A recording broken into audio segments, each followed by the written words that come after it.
Workouts, diets ఇవి మొదలు పెడుతున్నాం కానీ కన్సిస్టెన్సీ ఉండట్లేదు అనేలాంటి వాళ్ళకి సలహా.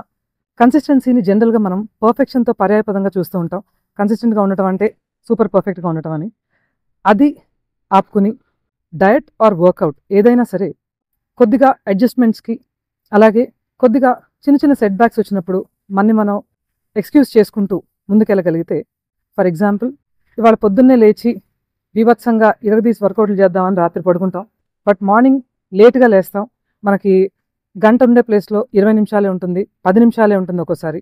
ఈ 10 నిమిషాలు ఈ డిసప్పాయింట్మెంట్లో మనం కోపడుతూ గడిపేస్తూ ఉంటాం. దాని బదులు ఆ 10 నిమిషాలు కూడా మనం 5 నిమిషాలు స్ట్రెచెస్కి, ఒక 5-6 నిమిషాలు స్క్వాట్స్, లంజెస్, బేసిక్ స్ట్రెంగ్త్ ట్రైనింగ్కి ఆ టైంని మనం టువర్డ్స్ అవర్ గోల్ ఉపయోగించుకోగలిగితే బ్రహ్మాండంగా ఉంటుంది.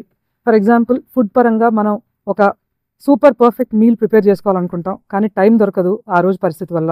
సో మినిమం హెల్త్తో ఉన్న ఏదో ఒక మీల్ ప్రిపేర్ చేసుకుని తీసుకోవటం will help us. Instead of okay ఇవాళ మనం చేయలేకపోయాము ఏదో ఒకటి తినేద్దాం అని వదిలేయకుండా, డిసప్పాయింట్ అవ్వకుండా మొదలు పెట్టాము ఆపద్దు, నెమ్మదిగా అయినా సరే విల్ గెట్ దేర్ అనే మైండ్ సెట్తో ఉండగలిగితే ఎలాంటి పరిస్థితుల్లో అయినా if you are able to keep moving forward then you are consistent. And 21 days ఇది ట్రై చేసి చూడండి.